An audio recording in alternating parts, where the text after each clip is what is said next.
Thank you very much for the opportunity to testify here today on behalf of our more than 2,000 members located in more than 40 states.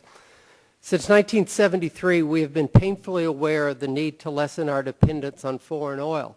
But until recently, our growing dependence on foreign sources of minerals always took a back seat to energy with the public and our policymakers. There is evidence this is changing, and the fact this committee is holding this hearing indicates you understand the seriousness of our mineral vulnerability.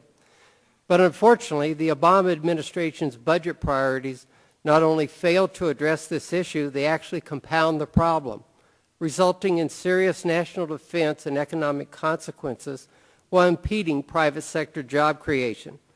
The administration talks the talk, but its 2012 budget doesn't walk the walk.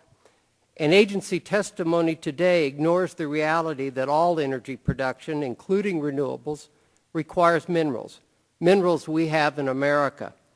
Instead of advancing policies to increase access to mineral deposits, reduce unconscionable permit delays, and encourage domestic mineral exploration and development, the administration prioritizes protection and wilderness over multiple use and resource production, and proposes fees and taxes resulting in fewer private sector jobs, less mineral production, and an increased reliance on foreign sources of minerals.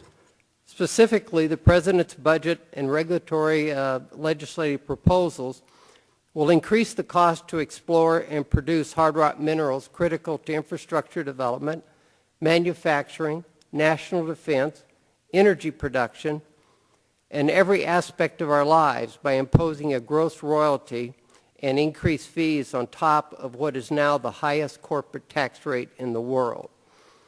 Demonstrate a lack of understanding of the differences both in terms of geology and capital investment between finding and producing hard rock minerals and oil, gas, and coal by proposing a leasing system. Proposals do not address the most significant risks to mining projects in the U.S., permitting delays that have caused our country to rank dead last among 25 mineral-producing countries and attract only 8% of worldwide exploration spending. If this isn't a call to action, I don't know what is.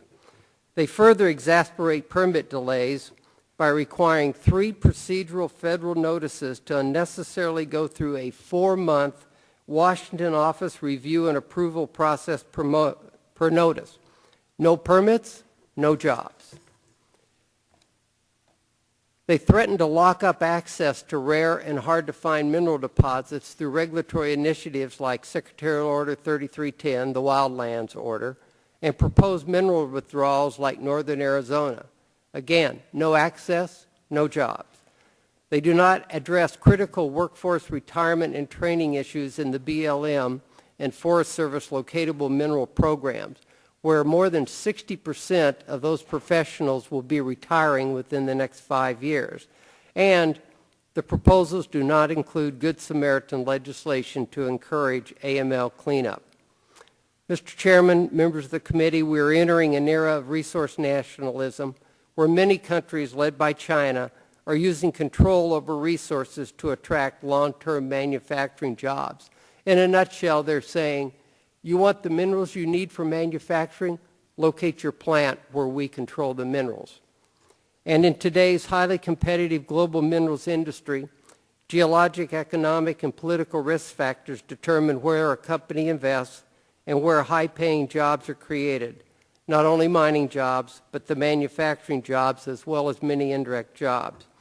If we're going to attract new wealth-creating, job-creating mining investments that pay an average wage of $75,000 with an indirect job multiplier of twice the national average, our country must adopt policies that will encourage investment and production of America's vast mineral resources to supply the metals and materials necessary to create and sustain U.S. manufacturing jobs, a robust economy, and our standard of living.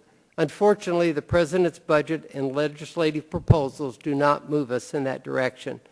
We urge this committee and Congress to reject the President's budget proposals and instead enact policies that will guarantee access to mineral potential lands, guarantee the certainty and security of tenure required to invest hundreds of millions to more than $1 billion to find and develop a mine, all before any return on investment.